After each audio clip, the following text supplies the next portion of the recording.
Hello everyone, welcome back to another video from Shomu's Biology. Now in this particular video I'm trying to explain what is PhD only category and ये video English Hindi mixed language में होगा क्योंकि हर एक के लिए video बना रहा हूँ मैं, एक ही बार बना रहा हूँ, एक ही वीडियो में दोनों लैंग्वेज रहेंगे. So I have already mentioned about the PhD only category, पहले वीडियो में मैंने बताया था इसके बारे में. मगर PhD only कैटेगरी के यूटिलाइजेशन क्या होगा? Like I am getting a lot of question from my students के बहुत सारे लोगों को PhD only कैटेगरी में धकेला गया है, right? Why I am saying that they are pushed because basically ये एक hold like providing a lollipop kind of category है मेरे हिसाब से. ये पर्सनल ओपिनियन है मेरा. व्हाई?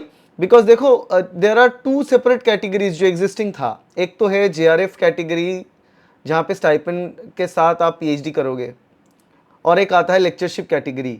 अगर MSc पास आउट हो तो जाके एलिजिबल बनते हो एज अ लेक्चरर.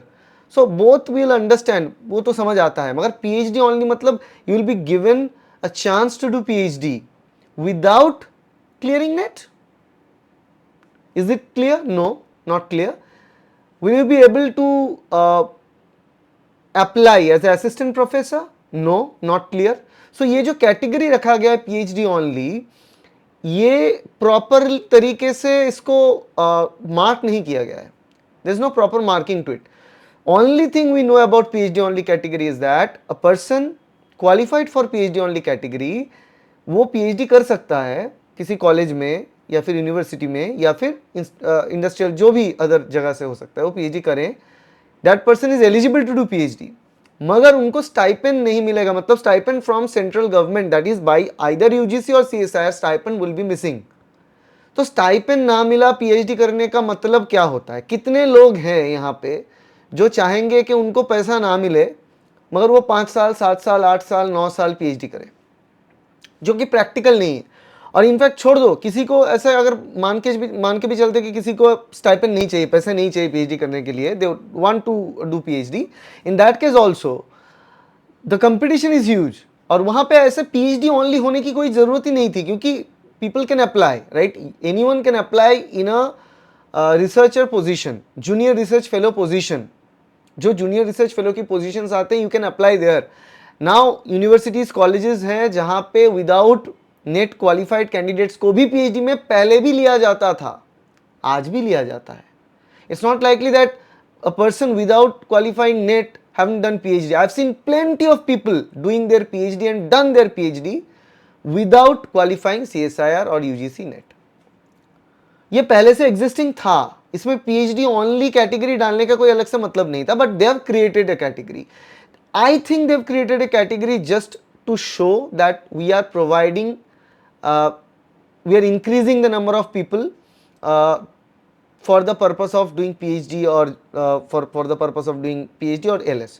तो जो total number of individuals, total number of qualifying candidates है, उस नंबर को बढ़ाने के लिए PhD ओनली कैटेगरी को क्रिएट किया गया. So now the question is that from this PhD only category, what these people supposed to do? Because they are provided with an option to do PhD. सही बात है, कोई problem नहीं. First things first, you guys know one thing, that you will not be provided with any stipend. वो नहीं मिलेगा. अगर institute देता है फंडिंग से मैनेज करके, अलग से इंस्टीट्यूशनल फंडिंग है या फिर प्रोजेक्ट फंडिंग है, that is fine, you can go with it. Otherwise जो एजेंसी, जो सेंट्रल एजेंसी है CSIR और UGC, वो तो नहीं देगा. Now second thing, as they are not going to provide you any stipend, sometimes the institute may provide you, but in that case institute will know that you are going to be their lamb, because उनको ये पता होगा कि ये totally हम पे dependent है, तो कुछ भी तरीके से काम कराएंगे वो लोग. That is another negative side is going to happen. So they are going to push you to your limits. हर जगह पे ये होगा, right? Otherwise they will say leave PhD, you don't need to do it. जो जरूर, वैसे भी India में work life balance in PhD is not good, और वो भी यहाँ पे और भी बढ़ जाएगा अगर इंस्टीट्यूट किसी भी तरीके का फंडिंग अरेंज करते हैं स्टूडेंट के लिए जो कि PhD ओनली है. Otherwise they will tell just leave और get a stipend and get a fellowship and get back. So that is thing.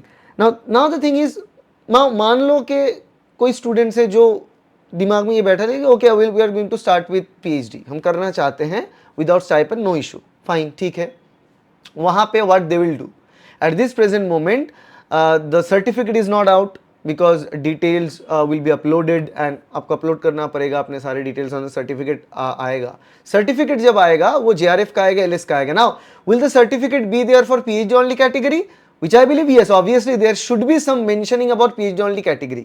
उसका रैंक नहीं होगा. Many people ask me like there was no rank regarding PhD only category. So will we get a certificate? The answer is no. There won't be a rank because there is no point of giving a rank. Rank देने का कोई point नहीं बनता क्योंकि यहाँ पे कोई अलग से कोई स्पेसिफिकेशन नहीं हो रहा है, हायरार्की ऐसे मेंटेन नहीं करना है, right. Only a cutoff is provided. Beyond that cutoff, you are PhD only category. You are qualified for PhD only category. So obviously, a certificate on the name of yours as a PhD only category will be released. आपके नाम पे एक certificate जो PhD only हो, JRF only हो, JRF and LS हो, LS only हो, ये चार कैटेगरी के जो सर्टिफिकेट्स है वो इशू होना ही है और वो होगा. So once that is issued, you have that certificate. You are now open to use that certificate to do your job. Either you're doing PhD with stipend, PhD without stipend, PhD without PhD if you say the lectureship. So ये सारी चीज available रहेंगे आपके हाथ में. That is what is going to happen. So all you need to do if you decided to do PhD, from my personal experience, what I can tell you is that better if you have a lab, if you have talked to the PI of a lab, बात हो चुका है क्योंकि आपको पहले से बात करना होता है. अगर आप बात हो चुका है आपका, आप कह चुके हो कि ऐसे हैं, मैं PhD ओनली कैटेगरी से अप्लाई करना चाहता हूँ, सो गेट मी स्टार्टेड. क्योंकि एक साल तो आपको अभी जो है प्रैक्टिकल पर्पस में कम ही नज़र आएंगे. आपको जो है थियरीज स्टडी करना है, आपको कोर्स वर्क करना है, तो वो प्रोसेस आप स्टार्ट कर दो. इस बीच 1-1.5 साल आप ले लो. उस टाइम बीच अगर आप CSIR नेट क्रैक कर जाओ तो वहाँ से स्टाइपेंड ड्रॉ कर लेना. That is the best option. और इसके लिए आपको पहले से आपके PI के साथ बात करना है कि इस लैब में जाना है, उनके साथ बात कर लो. और जितने दिन तक नहीं होता है you can work for free, ऐसा हो सकता है. या फिर हो सकता है कि उतने दिन तक that person is going to arrange some money for you from his fundings और from the institutional funding, which is very rare. बहुत कम केसेस में ऐसा होता है, मगर अगर हो सके, अगर आप ये कर पाओ, that you can do. But always keep in mind कि नेट को क्लियर करना है तो JRF को क्लियर करना है आपको. इन दैट सेंस आपको वो करना ही चाहिए क्योंकि विदाउट दैट आपके गले में वो जो गले में पट्टा लग जाएगा ना, तो उससे आपको बहुत परेशानी झेलना पड़ेगा बाद में. So you need to understand this कि if you qualified CSIR NET, either sponsor is CSIR or UGC, doesn't matter. In that case you have the right, you know, आपके पास ऑप्शंस हैं कि आप यहाँ जाए, ए इंस्टीट्यूट में नहीं हो रहा है तो B में जाए, B में नहीं हो तो C में जाए. यहाँ पे वो ऑप्शंस आपके पास नहीं रहेंगे. So that is what you need to do. That is what is the best option to do for you. Okay, so that is all regarding PhD only category. अगर PhD ओनली कैटेगरी रिलेटेड कोई भी doubt है, ये video solve कर देगा. If you have any query you can ask that in the comment section, and also please mention about which I believe like PhD only category is something which I don't like specially, and मुझे ये लगता है अगले 2-3 साल में ये रहने वाला नहीं है. is going to get lifted.